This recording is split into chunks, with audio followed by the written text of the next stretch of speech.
വൈകുന്നേരമായി കേട്ടോ. അപ്പോൾ ഞാനടുത്ത് ഫ്രിഡ്ജിനകത്ത് നമ്മുടെ പാലപ്പത്തിൻ്റെ മാവിരിപ്പുണ്ട്. അതുകൊണ്ട് ഇപ്പം കുറച്ച് കാലമായിട്ട് വളരെ വൈറലായിട്ടുള്ള ഒരു കാര്യമുണ്ട്, നമ്മുടെ കുഞ്ഞനപ്പം. അത് ഞാൻ ഉണ്ടാക്കി നോക്കിയിട്ടുണ്ട് കേട്ടോ. നല്ല രസമാണ് കാണാനായിട്ട്. അപ്പോൾ അതിന്നൊന്ന് ഉണ്ടാക്കാമെന്ന് വിചാരിച്ചു. അപ്പോൾ അതിന് വേണ്ടി മാവ് മിച്ചിരുന്നത് നമ്മൾ എടുത്ത് വെച്ചിട്ടുണ്ട് ഫ്രിഡ്ജിൽ നിന്ന്.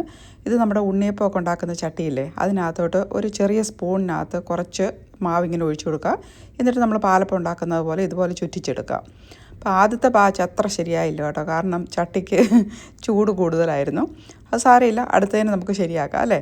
അപ്പോൾ ഈ ആദ്യം ഉണ്ടാക്കിയ ബാച്ച് നമ്മൾ എല്ലാം എടുത്തിട്ടുണ്ട്. ഇതുകൊണ്ട് എന്തോരം നമുക്ക് ഉണ്ടാക്കാമെന്നറിയാമോ, കുറച്ച് മാവുണ്ടെങ്കിലും നമുക്ക് ഒത്തിരി അപ്പം ഉണ്ടാക്കാം ഇതുപോലത്തെ. ഇപ്പോൾ രണ്ടാമത്തെ ബാച്ച് എടുത്തിട്ടുണ്ട്. അത് നല്ല പെർഫെക്റ്റ് ആയിട്ട് വന്നിട്ടുണ്ട് കേട്ടോ. നല്ല ഷേപ്പും ഒക്കെ ഉണ്ട്. നമ്മുടെ അപ്പത്തിൻ്റെ മിനി വേർഷൻ അല്ലേ, കുഞ്ഞായിട്ട് വന്നിട്ടുണ്ട്. നല്ല രസമാണ് ഇത് കാണാനായിട്ട്, വളരെ ക്യൂട്ടാണ്. കൊച്ചു കുട്ടികൾക്കൊക്കെ ഇതിങ്ങനെ കൊടുത്തു കഴിഞ്ഞാൽ അവർക്ക് വളരെ ഇഷ്ടപ്പെടും. കയ്യിലൊക്കെ പിടിച്ച് നടന്നുകൊണ്ട് കഴിക്കാൻ പറ്റുമല്ലോ. അപ്പോൾ ഞാനിന്നോർത്ത് ഇതിങ്ങനെ വെച്ചാൽ പോരാ, ഇതിന് കുറച്ച് ഡെക്കറേഷൻ വേണം.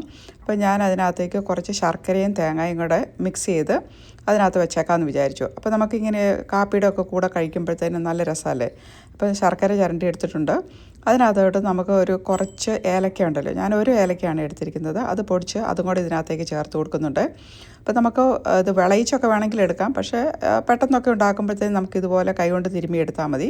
അപ്പോൾ അതിങ്ങനെ വെച്ചിട്ടുണ്ട്. നല്ല ടേസ്റ്റ് ആട്ടോ ഇത് കഴിക്കാനായിട്ട്. അപ്പോൾ നിങ്ങൾക്ക് അടുത്ത ടീ പാർട്ടിയൊക്കെ വരുമ്പോഴത്തേനും ഇത് വേണമെങ്കിൽ ഉണ്ടാക്കി നോക്കാം.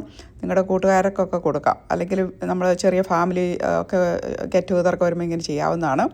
ഇനി അതല്ലെങ്കിൽ ഇത് വേറൊരു അപ്പം കൊണ്ട് ഇതുപോലെ കവർ ചെയ്ത് അങ്ങനെ ഉപയോഗിക്കാം കേട്ടോ. അടിപൊളിയാണ്, നല്ല ടേസ്റ്റാണ്. നിങ്ങളൊന്ന് ട്രൈ ചെയ്ത് നോക്കൂ കേട്ടോ.